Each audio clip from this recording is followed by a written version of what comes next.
Take it, Buzz Cutler. Not Not like that. No?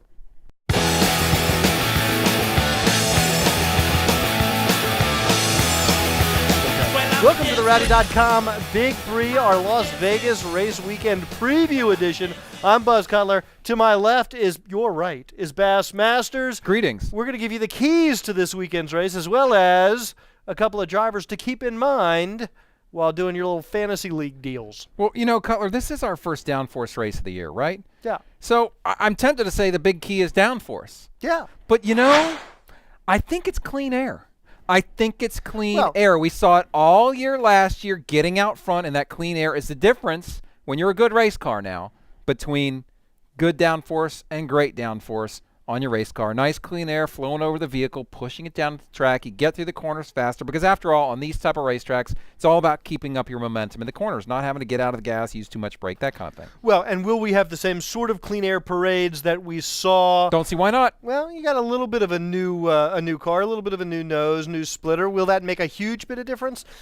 I don't know, but you don't need a huge bit of difference to translate to a different style of racing. I want to be in the lead. I want to be in the lead after the last pit stop. I think that is the big key to this race because you get that clean air, man, and that's what you got to have. For my key to the race, I'm going to take a little bit of a step back and talk not necessarily about this track specifically, but echo the sentiments of Jeff Burton in talking about how this falls in the schedule. We used to not have our short track stuff ready, you know what I mean? Now it's the second race of the year, you got to have it ready. It really was going to tell the tale on who has it together at this point in the year and how much work other people have to do.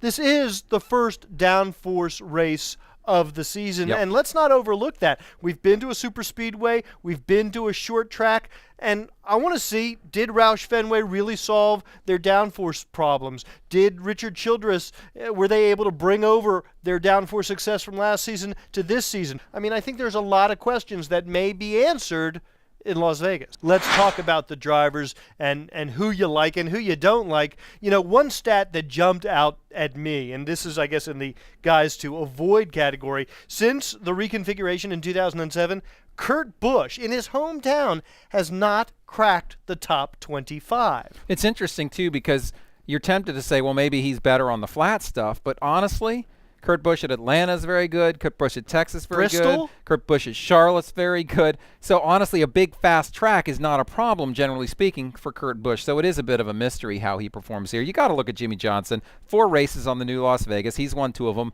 Ironically, the other 2 finishes have been in the 20s. I assume that's a result of some kind of problem on the racetrack. You got to look at him. And this has been a pretty decent downforce track for the Childress cars. And Jimmy is the only guy who's actually won at Vegas in both configurations. Right. But it is good for the Childress cars, even though you don't necessarily think of them as having been downforce racers over the past several seasons. Kevin Harvick, last 3 races, 4th, 12th, and 2nd. Clint Boyer, where is he? I saw, 2nd and 8th over the last 2 races. Jeff Burton hasn't won here since his Roush days, but 5th, 3rd, and 11th over the past 3 races. Wouldn't be that shocking to see one of those guys break through at this track. And then, of course, you got the Roush cars. This has been their kind of racetrack over the years. Not really so last year. So where does their downforce package stand right now? You look at Carl Edwards in the last downforce race that we ran, which was Homestead Miami Speedway. You got to say he's one of the favorites.